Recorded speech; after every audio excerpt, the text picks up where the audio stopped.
So he turns over the tables and makes everyone leave. The people around him get angry and start saying bad things about him. They say things like, "Who does he think he is?" and "He's crazy," even though he was doing the right thing. That's what it means to be stung by reproaches. Yeshua got talked about and treated badly, even though he was standing up for Yahweh's law. Easy example for today. Imagine you're at school and a group of kids is doing something wrong, like cheating or being mean.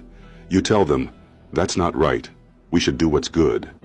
Then they start laughing at you and saying, "You're just a goody-goody," or "Mind your business."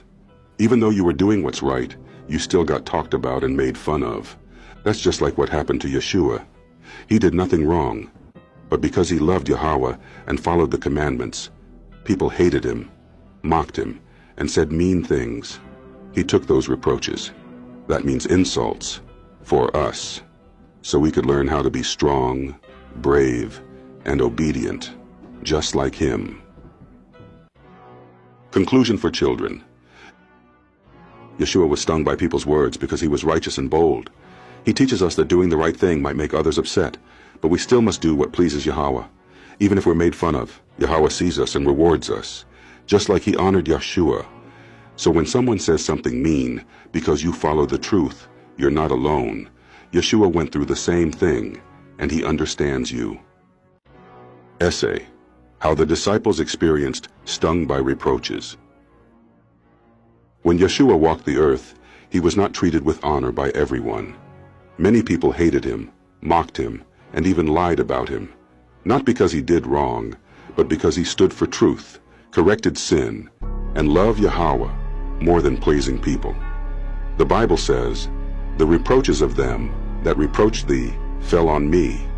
Psalm 69:9, Romans 15:3.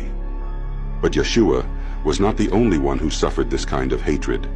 His disciples, the men who followed him, learned from him, and preached his words, also felt the sting of reproaches. After Yeshua was gone, these faithful men continued his mission, and because of that, they too were insulted, beaten, imprisoned, and even killed. They felt the same pain and shame from others that he did, because they walked in his footsteps. Example: Peter and John, before the council, Acts 4:13-21. Peter and John were bold disciples.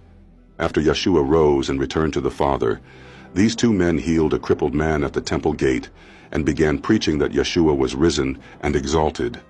But instead of being celebrated, they were arrested by the religious leaders, the same kind of people who opposed Yeshua. The rulers and elders were angry that Peter and John were preaching in Yeshua's name, so they threatened them, told them to stop, and tried to shame them. But Peter and John answered boldly, saying, "Whether it be right in the sight of Yahweh to hearken unto you more than unto Yahweh, judge ye. For we cannot but speak the things which we have seen and heard." Acts 4:19-20. This shows that even though they were talked about, threatened, and scolded, they didn't stop. They were stung by reproaches, just like Yeshua, but they didn't give in to fear or shame.